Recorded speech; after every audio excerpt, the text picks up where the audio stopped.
میں شرمندہ ہوں کہ میں نے تمہارے ساتھ اچھا سلوک نہیں کیا، میں تم سے قبالہ کبھی نہیں مانگوں گی، تم کوڑو نہیں، کوڑنا جلنا مت۔ دل کو دل سے راہ ہوتی ہے، آنسو اگر جھوٹے نہ ہوں تو بڑی قیمت رکھتے ہیں۔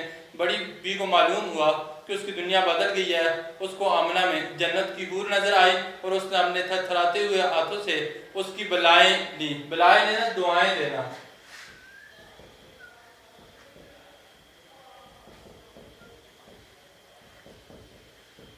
اب بڑی بی کو پتہ چل گیا کہ یہ آنسو ندامت کے آنسو ہے، یہ شرمندہ ہو چکے ہیں، انہیں اپنی غلطی کا احساس ہو چکا ہے، تو بڑی بی نے ان کے لیے ہاتھ اٹھا لیے، ان کو دعا دے رہی ہیں۔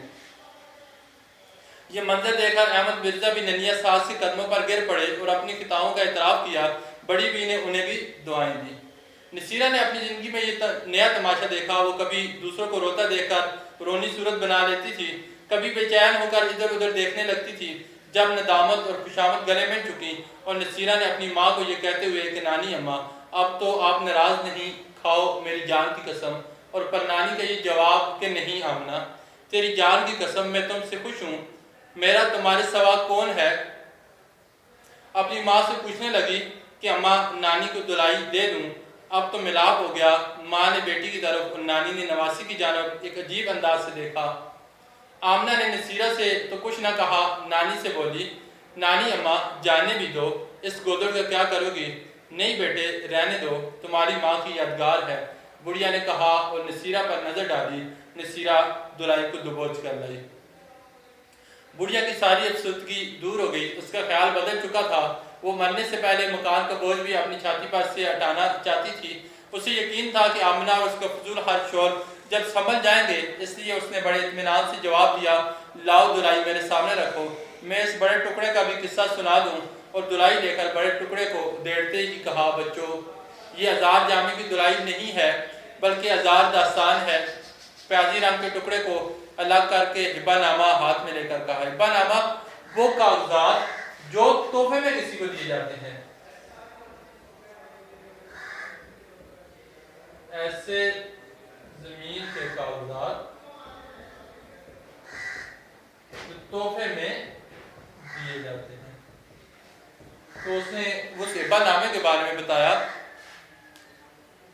لو نانی صدقے اور نانی کا مکان تو پر صدقے، لیکن دوسری جائیداد کی طرح اس کی بربادی کے پیچھے نہ پڑنا، کہیں ایسا نہ ہو کہ سر چھپانے کا یہ جھونپڑا اور روٹی کھانے کا سہارا بھی چلا جائے۔ اللہ تم کو اس میں آباد رکھے اور تم اپنے بچوں کا سکھ دیکھو۔ تو اس افسانے کے اندر جو لاسٹ پیراگراف کے اندر جو بات ہم نے سیکھی وہ یہ ہے کہ جب آنسو ندامت کے نکلتے ہیں، جب انسان لالچ، خود غرضی اور خوشامد سے باہر نکلتا ہے تو وہ آنسو جا کے دل پہ اثر رکھتے ہیں۔ دل سے جو بات نکلتی ہے اثر رکھتی ہے، پر نہیں طاقت پرواز مگر رکھتی ہے۔ تو دل سے بات جب نکلتی ہے تو جا کے اثر کرتی ہے۔